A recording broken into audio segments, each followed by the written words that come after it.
Hai, Assalamualaikum. Saya Nurzaiti Arisha binti Zainal merupakan pelajar tingkatan 3 di Sekolah Menengah Kebangsaan Datuk Haji Abdul Kadir. Pada hari ini, saya berasa amat teruja untuk berkongsi dengan anda semua mengenai sebuah buku juga merupakan buku kegemaran saya, iaitu Best Student. Buku ini merupakan hasil karya seorang penulis yang terkemuka di Malaysia, iaitu Inci Lebah. Buku ini diterbitkan di bawah penerbitan Hamir Publication. Buku yang saya pegang ini merupakan hasil cetakan keempat pada bulan Mei 2024. Buku ini mengandungi 261 halaman bercetak dan berharga RM45 di Semenanjung Malaysia, manakala RM48 di Sabah dan Sarawak. Apa yang menariknya tentang buku ni? Fakta menarik tentang buku ini ialah dia mempunyai susun atur yang cantik dan mudah difahami. Selain itu, buku ini juga tidak hanya sekedar perkongsian tip untuk kecemerlangan akademik, malah terbilang dari segi akhlak juga. Anda juga boleh melihat review yang baik. Tanpa membuang masa, mari saya bawakan anda semua untuk menyelami sinopsis yang bakal saya rungkaikan sebentar saja lagi. Sebelum itu, sukar untuk ingatkan bahawa buku ini merupakan hasil perkongsian penulis itu sendiri. Fakta utama tak lain tak bukan mestilah Inci Lebah. Inci Lebah bukan hanya seorang penulis, malah seorang yang suka memberi motivasi kepada orang lain.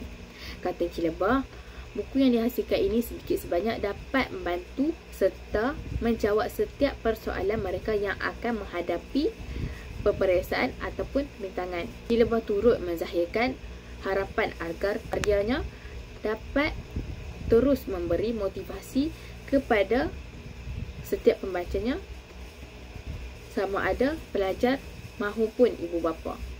Tak Inci Lebah lagi, beliau mahu semua pelajar wajib ada buku ini di rumah. Tanya seseorang, ada apa saja dengan buku ini? Buku ini adalah jalan keluar bagi seseorang. Pelajar jahat jadi baik, pelajar buruk jadi bagus, pelajar malas jadi rajin. Ada ayat-ayat healing yang dapat memberikan kata-kata semangat untuk seseorang terus berusaha tanpa dengar kata-kata negatif yang keluar dari mulut orang lain. Harapan Inci Lebah untuk buku ini ialah bukan hanya sebagai sebuah kompas, tapi sebagai api yang menyalakan pelita basah apabila ia mula menyala. Maraknya mampu menerangi masa hadapan. Lebih lanjut, anda perlulah baca buku ini. Anda perlulah baca buku ini sampai habis. Buku ini menjadi pilihan saya untuk dikongsikan bersama anda semua kerana saya memberi motivasi kepada saya untuk meneruskan mengejar impian tanpa cepat berputus asa.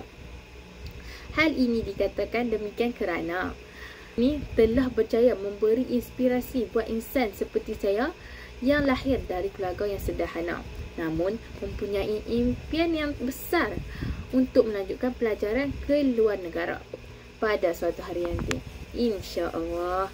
Maka pengajaran yang dapat saya simpulkan setelah membaca buku ini ialah: pertama, kita sewajarnya mencontohi sikap orang yang berani mengambil risiko demi merealisasikan impiannya.